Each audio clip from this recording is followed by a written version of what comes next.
ஒன்றை நீங்கள் ஆழமாக எப்பொழுதுமே உள்வாங்கிக் கொள்ள வேண்டும். நம் மனதிலே எப்பொழுதும் இந்த வார்த்தை இருக்க வேண்டும். நாம் கேட்கிற எந்த துவாவும் வீணாகாது. வாழ்க்கையில் எந்த துவாவும் வீணாகாது. கிடைப்பதற்கு முன்பின் ஆகலாம். கிடைப்பதற்கு இந்த மாதம் கேட்டது அடுத்த மாதம், அல்லது இன்னும் 4 மாதம் கழிச்சு, அல்லது 1 வருஷம், அல்லது 4 வருஷம் கிடைக்கும். வீணாகாது. துவா வீணாகாது. நிச்சயமாக அல்லாஹ் அந்த துவாவிற்கு பதில் தருவான். ஏதோ ஒரு ரூபத்தில் தருவான். ஒன்று கேட்டதை கொடுப்பான், இல்லை என்றால் அந்த துவாவின் மூலமாக நமக்கு வர இருக்கிற ஆபத்தை பாதுகாப்பான். சொல்லி கேட்டிருக்கமா இல்லையா? நிமிஷத்தில் என் தலையே போயிருக்கும். நிமிஷத்தில் அந்த ஆக்சிடென்ட்ல நான் விழுந்திருப்பேன். 1 செகண்ட் தான், எப்படியோ தப்பிச்சேன். அது யாரோ செய்த துவா, அல்லது நாம் வாழ்க்கையிலே முன்னால் செய்த துவா. சகோதரர்களே, எந்த காலகட்டத்திலும் இதுதான் மூமியின் நம்பிக்கை. எந்த ஒரு நெருக்கடியான நிலை வந்த பொழுதிலும் கூட நாம் மனம் தளர்ந்து விடக்கூடாது. உறுதியான எண்ணத்தோடு அல்லாஹ் இருக்கிறான் என்ற நினைப்போடு நாம் பயணிக்க வேண்டும் என்பதை தான் இஸ்லாம் அழகாக நமக்கு கற்றுத்தருகிறது. ரசூலுல்லாஹி ஸல்லல்லாஹு அலைஹி வஸல்லம் சொல்வார்கள், அஜபன் லி அம்ரில் மூமின். ஒரு மூமினுடைய விஷயம் எல்லாமே ஆச்சரியமாக இருக்கிறது. இன்ன அம்ரஹு குல்லஹு கைருன். அவர் செய்கிற எல்லா விஷயமே அவருக்கு நலவாகத்தான் வந்து விடுகிறது. வலைஸ தாலிக இல்லா லிமூமின். மூமினுக்குத்தான் அல்லாஹ் இப்படியான ஒரு பாக்கியத்தை தந்திருக்கிறான். என்ன? இன் அசாபத்துஹு சர்ராஉ ஃபஷக்கர ஃபகான கைரன் லா. அந்த மனிதனுக்கு ஏதாவது ஒரு சந்தோஷமான நிகழ்ச்சி நடந்தால், மகிழ்ச்சிகரமான செய்தி நடந்தால், அல்லாஹ் அவருக்கு சுக்ரியா செய்கிறார், நன்றி செலுத்துகிறார். யா அல்லாஹ், நான் நினைத்ததை போன்று என்னுடைய வியாபாரம் போய்கொண்டிருக்கிறது, லாபகரமான நிலை, நல்ல ஒரு முன்னேற்றம், நான் நினைத்தது போன்று உண்டான குடும்ப அமைப்பு, நான் நினைத்ததை போன்று உண்டான என்னுடைய பிள்ளைகளுடைய எதிர்கால திட்டமிடுதல் எல்லாம் சிறப்பாக போயிட்டு இருக்கு. யா அல்லாஹ், உனக்கே எல்லா புகழும், நன்றி. அல்லாஹ்வின் தூதர் சொன்னார்கள், ஃபகான கைரன் லா.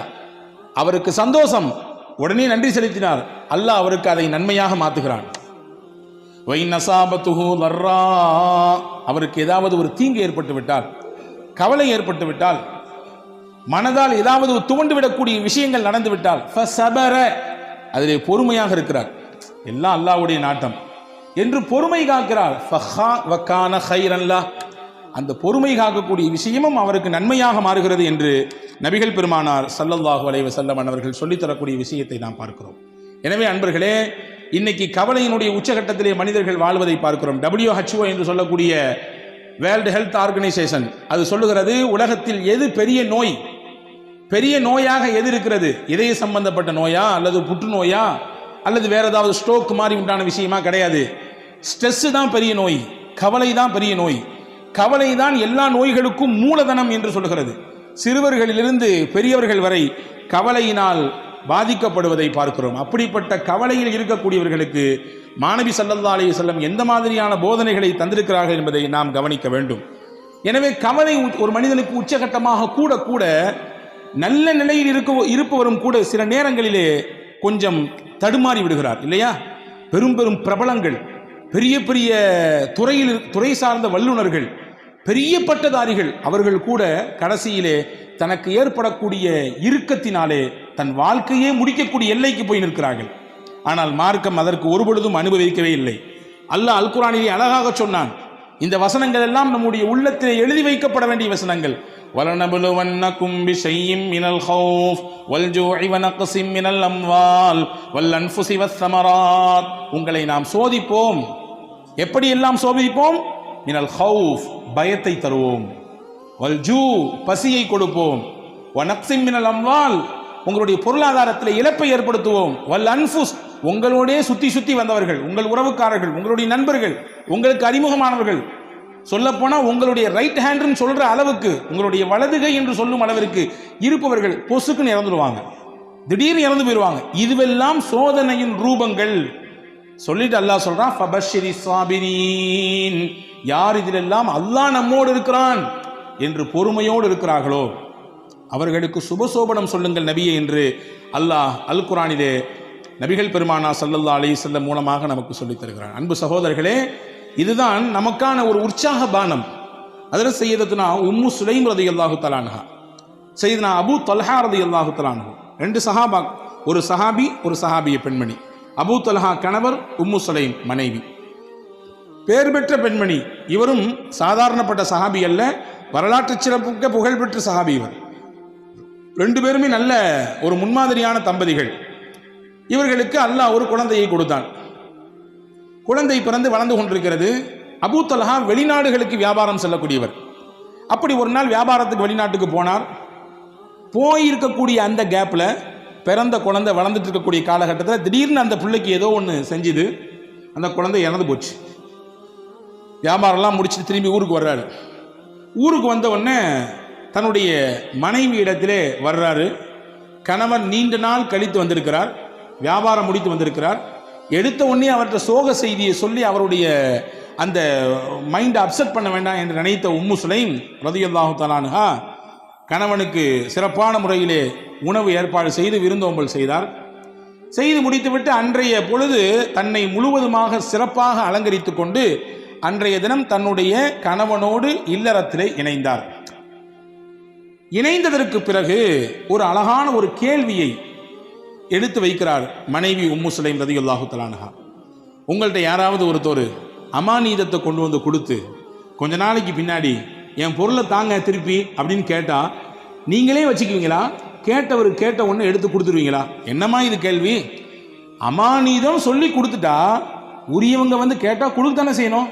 கொடுக்க மாட்டான், இது என்னோடது, நீங்கள் உங்களை யாருன்னு எனக்கு தெரியாது என்று சொன்னால் இது மோசடி அல்லவா? இது அநியாயம் இல்லையா? அக்கிரமம் இல்லையா? இதானே சரி? ஆமாம், இதான் சரி. உம்மு சுலைம் ரலியல்லாஹு தஆலா அன்ஹா தன்னுடைய கணவனிடத்திலே சொன்னார்கள், அல்லாஹ் நமக்கு அமானிதமாக பிள்ளையை தந்தான், கொடுத்தவனே எடுத்துக்கொண்டான். கொடுத்தவனே எடுத்துக்கொண்டான். நம்முடைய சக்தி எங்கே இருக்கிறது?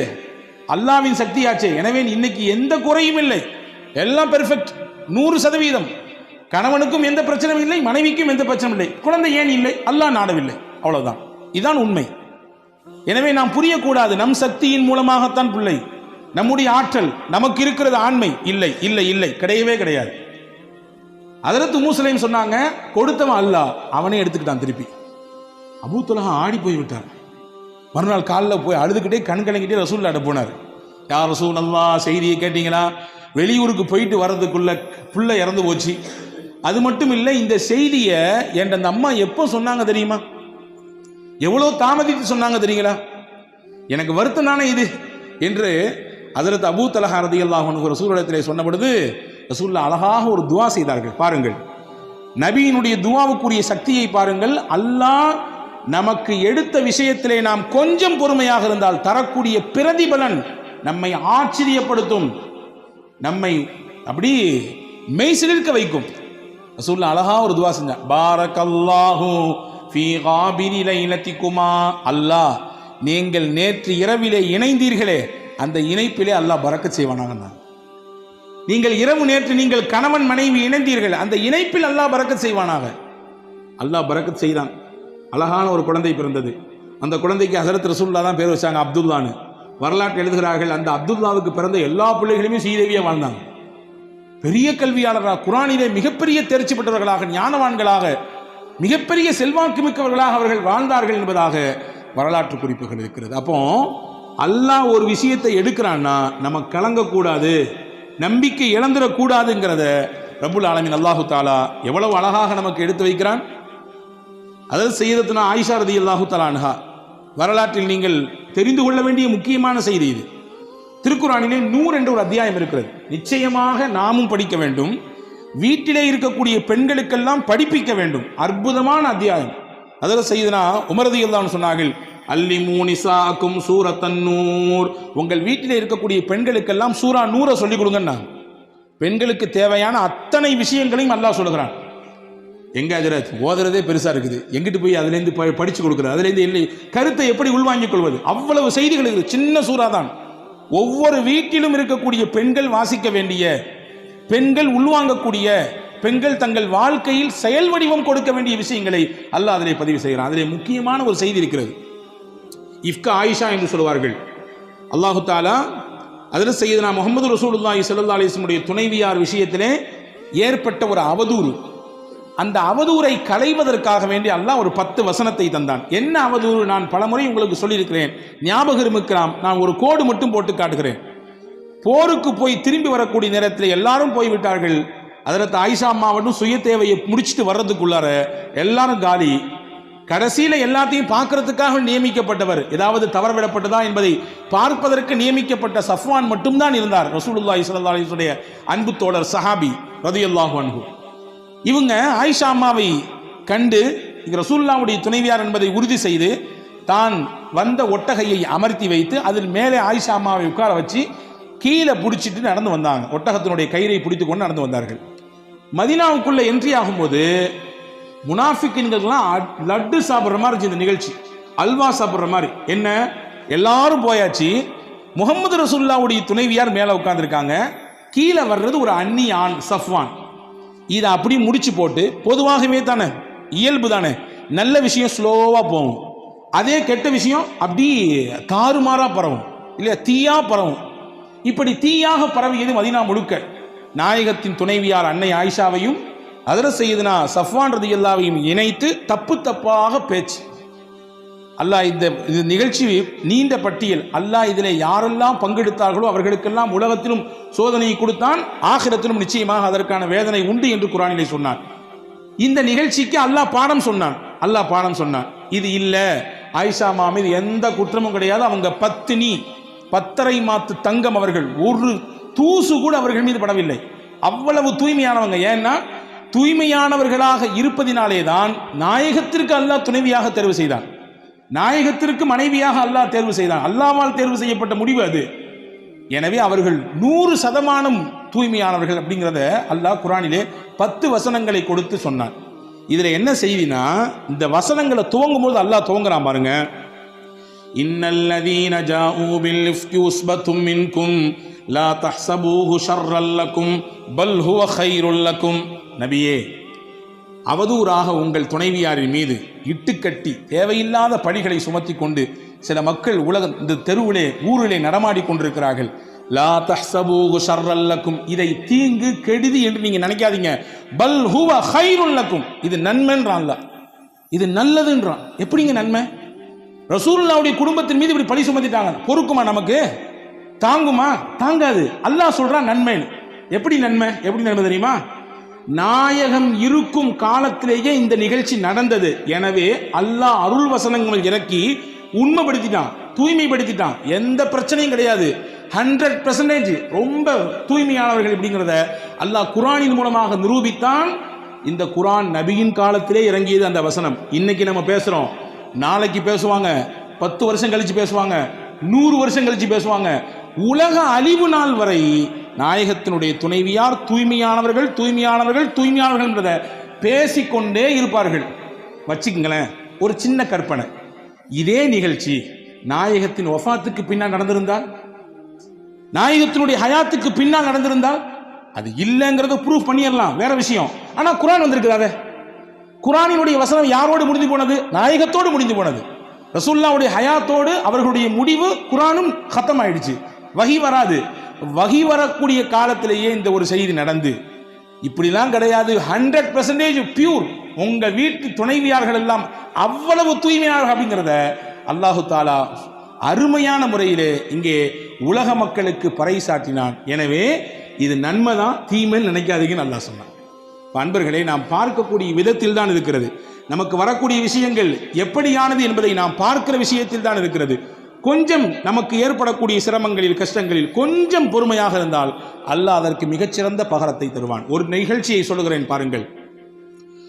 அபூ தல்ஹா ரதியல்லாஹு தஆலா அன்ஹு என்ற ஒரு சஹாபி, நபி ஸல்லல்லாஹு உம்மு சலமா ரதியல்லாஹு தஆலா அன்ஹா, அபூ சலமா ரதியல்லாஹு தஆலா அன்ஹா, இவங்க 2 பேரும் கணவன் மனைவி. அதே நேரத்தில் சிறந்த கணவன் மனைவி.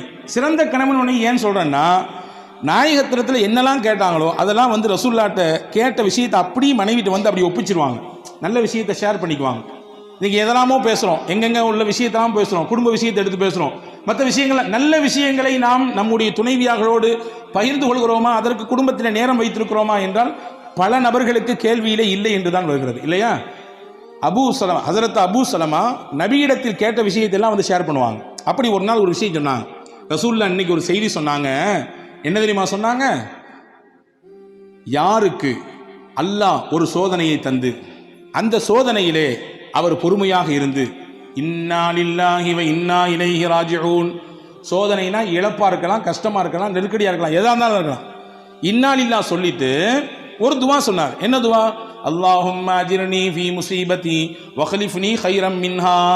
யா அல்லாஹ், எனக்கு இந்த இழப்பு ஏற்பட்டிருக்கு, இந்த கஷ்டம் ஏற்பட்டிருக்கு, இதுக்கு நீ தான் கூலி தரணும், நான் இழந்ததை விட சிறந்த பகரத்தை நீ எனக்கு தரணும் என்று ஒருவர் துவா செய்தால் அல்லாஹ் அவருக்கு ஏற்பட்ட இழப்புக்கும் கூலி கொடுப்பான், அவர் இழந்ததை விட மிகச்சிறந்ததையும் கொடுப்பான் அப்படின்னு ரசூலுல்லாஹ் சொன்னாங்கம்மா அப்படின்னு சொல்லி ஹஜ்ரத் அபூ சலமா உம்மு சலமா ரலியல்லாஹு இடத்திலே சொல்லி கொடுத்தாங்க. இது ஒரு செய்தி. கொஞ்ச நாள் கழிஞ்சது, உஹது யுத்தத்துக்கு போனாங்க அபூ சலமா, அவருக்கு ஒரு சின்ன காயம் பட்டுச்சு, திரும்பி வந்தாங்க, அந்த காயமே பெருசாகி கடைசியில் அதுவே மௌத்துல போய் விட்டுடுச்சு, இறந்துட்டாங்க. அப்படி ஒரு அந்யுன்யம். அவர்களின் வரலாற்றை நீங்கள் வாசித்தால் கண்ணீர் தொட்டு தான் பக்கங்களை திருப்ப வேண்டும். ஒரு குடும்பமே சேர்ந்து இந்த மார்க்கத்திற்காக தியாகம் செய்த ஒப்பற்ற குடும்பத்திற்கு சொந்தக்காரர்கள், கணவன் மனைவி சின்ன பிள்ளை, அவ்வளவு சிறப்பான ஒரு வரலாற்றுக்கு சொந்தக்கார பெண்மணி. கணவன் இறந்துட்டாங்க, தன்னந்தனியா மதீனா நிற்கிறாங்க, குடும்பம் கிடையாது, உறவு கிடையாது, யாரும் இல்லை. இப்போ அந்த அம்மாவுக்கு வரக்கூடிய சிந்தனை தான் கணவன் சொல்லி கொடுத்த அந்த ஹதீஸ் ஞாபகத்துக்கு வந்துச்சு.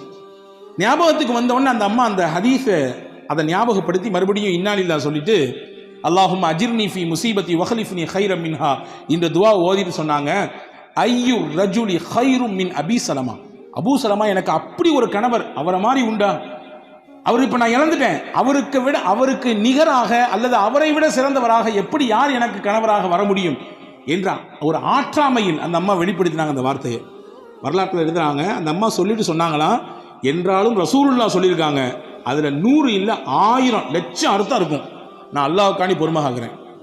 அப்படியே வரலாற்றின் பக்கங்களுக்குள்ளே போனால் கொஞ்ச நாளைக்கு பின்னாடி அதில் அபூபக்கர் ரலியல்லாஹு பொண்ணு கேட்டாங்க, அபூ சலமா உம்மு சலமாவை மாட்டேன்ட்டாங்க. உமர் ரலியல்லாஹு பொண்ணு கேட்டாங்க, மாட்டேன்ட்டாங்க. கொஞ்ச நாள் கழிச்சு ரசூலுல்லாஹ்வே வந்து பொண்ணு கேட்டாங்க, உங்களை நான் நிக்கா செய்ய ஆசைப்படுறேன், நிக்கா செஞ்சுக்கிட்டாங்க. அன்பு சகோதரர்களே, அந்த அம்மா சொன்ன அந்த வார்த்தைக்கு அல்லாஹ் நிச்சயமாக நம்மை கைவிட மாட்டான், சிறந்த பகரத்தை தருவான்.